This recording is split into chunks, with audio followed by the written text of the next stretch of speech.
I never told my son I was earning nearly $40,000 a month.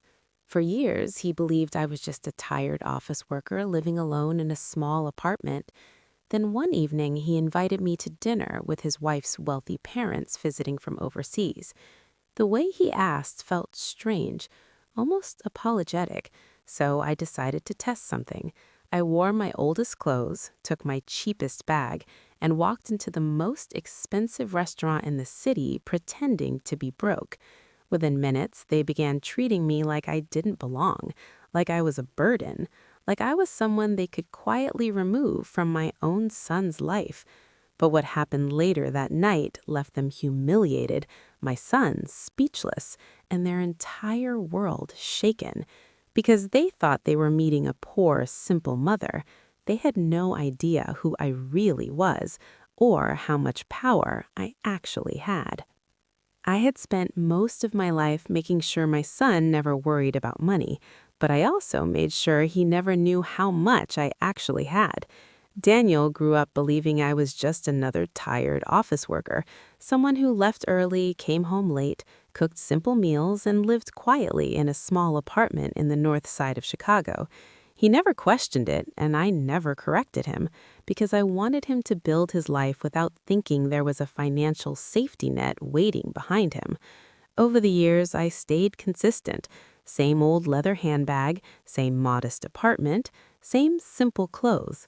Meanwhile, behind closed doors, I was signing contracts worth millions, managing operations across multiple states, and earning close to $40,000 every month. But to Daniel, I was just his simple mother, and I preferred it that way. Until the afternoon he called me, sounding unusually tense. His voice had a careful tone, like he was choosing every word. "Mom, Lauren's parents are visiting from London this week. They want to meet you. We're having dinner Saturday at a restaurant downtown." Something in his voice made me pause.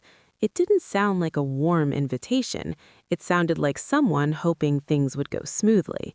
I asked quietly, "Do they know anything about me?" There was a short silence before Daniel answered. "I just told them you live simply, work in an office, and keep to yourself." The word simply lingered in my mind longer than it should have. I didn't react. I just told him I would be there. After we hung up, I sat in my quiet living room, looking around at the modest furniture, the neutral walls, the small television. For years, this simplicity had protected me. But now I realized something else. If Lauren's parents expected a poor, unremarkable mother, then I would give them exactly that. I wanted to see how they treated someone they believed had nothing. Saturday evening arrived, and I prepared deliberately. I wore a loose gray dress I hadn't used in years, slightly wrinkled, slightly faded. My shoes were old, comfortable, and clearly worn. I left my jewelry behind, tied my hair back loosely, and grabbed my faded canvas tote bag. When I looked in the mirror, I barely recognized myself. I looked smaller, older, invisible, perfect. The restaurant Daniel chose sat in one of the most expensive areas of downtown Chicago, the kind where the valet parking alone costs more than a casual dinner. Warm golden lights glowed outside, and elegant couples walked in wearing tailored suits and designer dresses. I stepped out of the taxi, feeling a mix of curiosity and disappointment, because a small part of me still hoped I was wrong. Inside, I spotted Daniel immediately. He stood beside Lauren, both dressed impeccably, but when Daniel saw me, his expression shifted. His smile tightened. Lauren kissed my cheek politely, but her eyes quickly scanned my outfit before looking away. Then I noticed her parents already seated at the table. Patricia Whitmore wore an emerald silk dress with diamond earrings, her posture perfectly composed. Richard Whitmore sat beside her in a tailored navy suit, his watch catching the light as he folded his hands calmly. Their eyes lifted as I approached, and in that moment I saw it clearly. The judgment, the quiet disappointment, the subtle discomfort. Patricia shook my hand briefly, her smile polite but distant. Richard nodded, equally reserved. No one offered to pull out my chair. No one asked if I was comfortable. I sat at the far end of the table, feeling like an afterthought. The waiter handed us menus, and I pretended I struggled reading the French names. Patricia leaned slightly forward. "Would you like help?" Her tone sounded polite, but something underneath felt sharp. "Yes, please," I replied softly. She ordered for me without asking what I liked. "Something simple," she told the waiter. "Nothing too expensive." Daniel looked down at the table. Lauren adjusted her napkin. And in that quiet moment, I realized the evening had already begun exactly as I suspected. Patricia leaned back in her chair as the waiter left, her expression calm but observant, like she had already formed an opinion about me before the night even began. The conversation started politely enough. Travel stories from London, comments about the hotel they were staying at, mentions of the luxury car they had rented. Patricia spoke smoothly, casually dropping numbers as if they were part of everyday conversation. "The hotel costs nearly $1,000 a night," she said, swirling her wine gently. "But comfort matters when you travel, especially at our age." Richard nodded approvingly, adding that they had spent the afternoon shopping on Michigan Avenue, picking up a few things, nothing major, just a few thousand. Their eyes drifted toward me after each statement, waiting for admiration or perhaps discomfort. I simply nodded politely, keeping my voice soft. "That sounds lovely." Patricia tilted her head slightly, studying me more closely. "And you, Evelyn, what exactly do you do?" I lowered my gaze, keeping my tone humble. "I work in an office, administrative things mostly. Paperwork, filing, simple responsibilities." Patricia exchanged a quick glance with Richard. "Ah, administrative work," she said with a faint smile. "Well, all honest work is respectable." Daniel shifted slightly in his seat, sensing the undertone.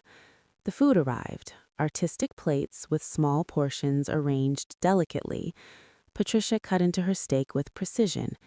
"This dish is $80, she mentioned casually. "But quality is worth it. One shouldn't compromise on standards." I nodded again, pretending to be impressed. "Of course, you're right." Patricia leaned forward again, her voice now softer but more probing. "Daniel mentioned you live alone. That must be difficult, especially financially." I smiled faintly. "I manage. I save where I can. I don't need much." Patricia sighed sympathetically, though her eyes lacked warmth. "That's admirable," she said. "Though, of course, as parents, we always try to give our children the best. We made sure Lauren attended top schools, traveled internationally, learned multiple languages," Richard added proudly. "And when Lauren and Daniel married, we helped them significantly, contributed to their home down payment, covered their honeymoon. That's what families do." Patricia looked at me directly. "And you, Evelyn, were you able to help Daniel when they started their life together?" The question hung in the air. "Not much," I replied quietly. "Just a small gift, what I could manage." Patricia smiled faintly. "Every little bit counts." Daniel clenched his jaw slightly but remained silent. The waiter poured wine, and Patricia continued describing vineyards they visited in France, expensive collector's bottles, exclusive experiences. She asked if I enjoyed wine. "Only occasionally," I answered, "usually inexpensive ones. I don't understand much about wine." Patricia smiled politely again, though her eyes reflected superiority. "Not everyone develops taste," she said gently. "That comes with travel and exposure." The dessert menus arrived, and Patricia chose the most expensive option, mentioning the edible gold flakes as a special touch. Then she leaned back, her expression turning more serious. "There's something we wanted to discuss as a family," she began. Daniel shifted uncomfortably. Patricia continued calmly. "Daniel is now part of our family, and we care deeply about Lauren's future. Stability is important in marriage, especially financial stability." I felt the conversation narrowing toward me. Patricia folded her hands elegantly. "We understand you raised Daniel alone, and we respect that. But at this stage, he shouldn't carry unnecessary burdens." I looked at her quietly. "Burdens?" Patricia nodded gently. Sometimes parents require support as they age, and while that's natural, we don't want Daniel feeling pressured. Richard nodded in agreement. Patricia continued, "We thought perhaps we could offer you a small monthly allowance, something modest to ease things for you, and in return, you could allow Daniel and Lauren more independence, less involvement, more space." Daniel's chair scraped slightly as he shifted forward. "Mom, I don't think—" Patricia raised her hand calmly. "We're just discussing options." I remained silent, letting the weight of her words settle. They were offering me money to quietly disappear from my son's life. I slowly reached for my water glass, took a small sip, and leaned forward slightly. My voice no longer sounded timid. "That's an interesting offer, Patricia," I said calmly. "Very generous." Patricia smiled faintly, confident she had handled the situation well. I nodded slowly, then asked softly, "And how much exactly were you thinking for this monthly allowance?" Patricia hesitated briefly before answering, then spoke with controlled calm. "We were thinking perhaps $500, maybe $700 a month, just something modest to help you feel secure." Daniel's face tightened immediately. Lauren stared down at her plate, and Richard folded his hands as if the matter had already been settled. I nodded slowly, letting the silence stretch just long enough to make everyone uncomfortable. $700 a month, I repeated quietly, "for me to step back from my son's life." Patricia frowned slightly. "I wouldn't put it like that. We simply want to help everyone maintain balance." I leaned back in my chair, and for the first time that evening I stopped pretending to be small. My posture straightened, my voice steadied, and the timid woman they had been addressing slowly disappeared. "I see," I said calmly. "And just out of curiosity, Patricia, how much did you say you contributed to their house?" Patricia straightened proudly. $40,000. "And the honeymoon?" "Around 15,000, Richard added confidently. I nodded again, calculating slowly. "So roughly $55,000 total. That's quite generous." Patricia smiled slightly, pleased. "When you love your children, you don't hold back." I looked directly at her now, my eyes calm but firm. "You're absolutely right. When you love your children, you don't hold back." The table fell silent again. Something had shifted, and they all felt it.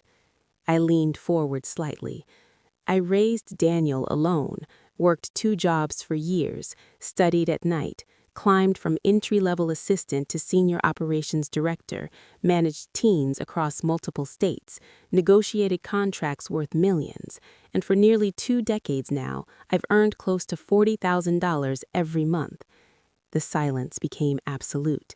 Daniel's fork slipped from his hand. Lauren's eyes widened. Patricia blinked slowly, as if she hadn't heard correctly. Richard leaned forward. I continued calmly. "That's nearly $500,000 a year, Patricia, and I've invested most of it quietly, lived simply, and never needed to impress anyone." Daniel stared at me in disbelief. "Mom, why didn't you ever tell me?" "Because I wanted you to build your life without relying on my money," I answered gently. "I wanted you to become strong, independent, and grounded." Patricia's composure cracked. "That doesn't change the fact that you misled us tonight." I shook my head slightly. "I didn't mislead you, Patricia. I simply allowed you to show me how you treat someone you believe has nothing." Richard shifted uncomfortably. "This is getting unnecessary." I reached into my canvas bag and pulled out a sleek black metal card, placing it quietly on the table. "This is my corporate card," I said calmly. "Unlimited limit. Please use it to cover dinner and leave a generous tip." Patricia stared at the card, her expression tightening. "I don't need your money." I smiled slightly. "I didn't need your allowance either, yet you offered it so confidently." At that moment, the waiter returned with the bill. Richard handed over his card, but minutes later the waiter returned apologetically. "Sir, your card was declined." Richard's face turned pale. He handed another card, which was also declined. Patricia shifted nervously, and Daniel looked between them silently. I slid my card forward again, quietly settling the bill within seconds. As I stood, I picked up my canvas bag and looked at Patricia calmly. Money doesn't buy dignity, Patricia, and humility doesn't come from wealth. I turned to Daniel, touched his arm gently, and walked toward the exit, leaving behind silence, embarrassment, and a lesson none of them would ever forget. As I walked toward the exit, I heard Daniel's chair scrape quickly against the floor behind me. His footsteps hurried as he followed me outside into the cool Chicago night air. His voice quieter than I had ever heard it before. "Mom, wait." I stopped beneath the soft glow of the streetlights and turned toward him. His face looked pale, unsettled, like something inside him had shifted in a way he hadn't expected. "I didn't know," he said, almost whispering. "I never imagined. All these years, I thought you were struggling. I thought you were barely getting by." I smiled gently, placing a hand on his arm. "You weren't wrong to think that, Daniel. I wanted you to see me that way, because I wanted you to grow strong, not comfortable, independent, not entitled." He shook his head slowly. "I feel ashamed. Not because of the money, but because I let them talk to you like that. I should have stopped them earlier." I looked at him calmly. "You did stop them, Daniel, eventually, and that's what matters. Growth rarely happens in the first moment. It happens when you realize something isn't right." He nodded quietly, still processing, while behind him the restaurant doors opened and Lauren stepped outside, her eyes slightly red, her posture hesitant, unsure if she should approach. She walked slowly toward us, her voice trembling. "Evelyn, I'm sorry. I didn't know they would. I should have said something earlier." I studied her expression. There was no arrogance now, no distance, just discomfort and regret. "You didn't stop them," I said gently, "but you also didn't agree with them, and sometimes realizing the difference is the first step." She nodded, wiping a tear quickly. "They've always been like that, measuring people, comparing everything. I guess I just grew used to it." Daniel reached for her hand, squeezing it lightly, and she leaned closer to him, still looking at me carefully. I continued calmly. "Lauren, money isn't the problem. It's what people think money makes them. Your parents believe wealth gives them authority over others, but real strength never needs to prove itself." She nodded slowly. "I understand that now, more than I ever did before." The three of us stood quietly for a moment, the city lights reflecting softly around us, and I felt something shift, not dramatic, not loud, but subtle, like a quiet correction in the path ahead. Daniel exhaled slowly. "I think tonight changed something for me. I always respected them because of their success, but now I realize success without humility doesn't mean much." I smiled slightly. "That realization will serve you well, Daniel." Lauren looked down briefly, then back up. "My parents won't take this well, but I don't want to become like them.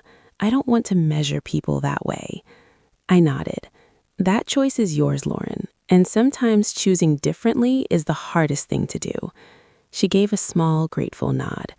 A car pulled up nearby, and I stepped toward it, then paused, turning back one last time.